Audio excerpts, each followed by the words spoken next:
Pada abad ke-14, saat tanah Jawa masih dipenuhi kepercayaan Hindu-Buddha dan tradisi lokal yang kuat, Allah mengutus seorang ulama besar yang kelak menjadi pelita Islam di Nusantara. Ia dikenal dengan nama Maulana Malik Ibrahim, namun masyarakat Jawa memanggilnya dengan penuh hormat sebagai Sunan Gresik. Sunan Gresik diyakini berasal dari wilayah Persia atau Gujarat.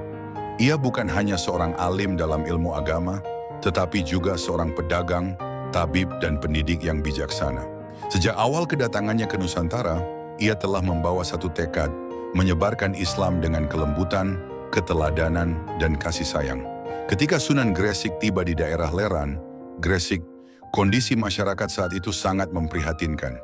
Banyak rakyat hidup dalam kemiskinan, penyakit, dan ketidakadilan sosial. Sistem kasta masih berlaku, dan kaum lemah sering terabaikan. Melihat keadaan itu, Sunan Gresik tidak langsung berdakwah dengan ceramah panjang, tetapi memilih berbuat dan memberi contoh. Ia mulai berdagang dengan jujur. Setiap transaksi dilakukan tanpa tipu daya. Masyarakat perlahan kagum pada akhlaknya.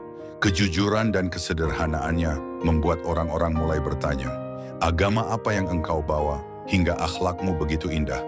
Selain berdagang, Sunan Gresik juga dikenal sebagai tabib. Ia membantu masyarakat yang sakit tanpa meminta imbalan.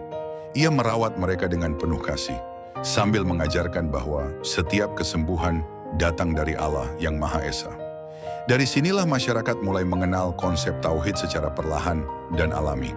Tidak berhenti di situ, Sunan Gresik juga mengajarkan cara bercocok tanam yang baik.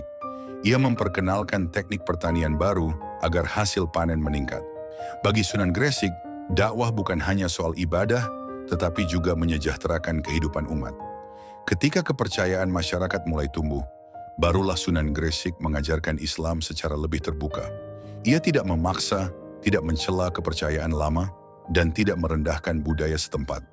Ia menyampaikan Islam sebagai agama rahmat, yang mengajarkan keadilan, persaudaraan, dan ketakwaan kepada Allah. Pendekatan inilah yang membuat dakwahnya diterima dengan lapang dada.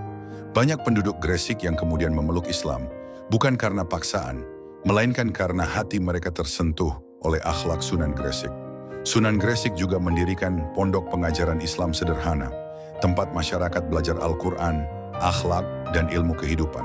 Dari sinilah lahir generasi awal Muslim Jawa yang kelak meneruskan dakwah Islam ke berbagai wilayah. Salah satu murid terpenting Sunan Gresik adalah Raden Rahmat, yang kemudian dikenal sebagai Sunan Ampel. Dari bimbingan Sunan Gresik inilah kelak muncul para wali besar yang dikenal sebagai Wali Songo, tokoh-tokoh utama penyebaran Islam di Pulau Jawa. Namun hidup Sunan Gresik tidaklah panjang.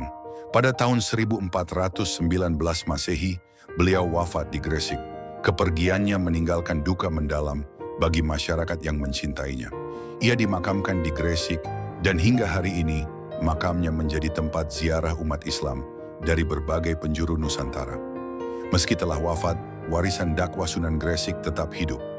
Ia mengajarkan bahwa Islam tidak disebarkan dengan kekerasan, tetapi dengan keteladanan. Bahwa dakwah paling kuat bukanlah kata-kata, melainkan perbuatan yang mencerminkan akhlak Rasulullah Sallallahu Alaihi Wasallam. Dari Sunan Gresik kita belajar bahwa perubahan besar bisa dimulai dari hal kecil. Kejujuran dalam berdagang, kepedulian pada sesama, dan kesabaran dalam menyampaikan kebenaran. Semoga kisah Sunan Gresik menginspirasi kita untuk meneladani dakwah yang penuh kasih, bijaksana, dan menyejukkan hati. Karena sejatinya, Islam datang bukan untuk menaklukkan, tetapi menerangi.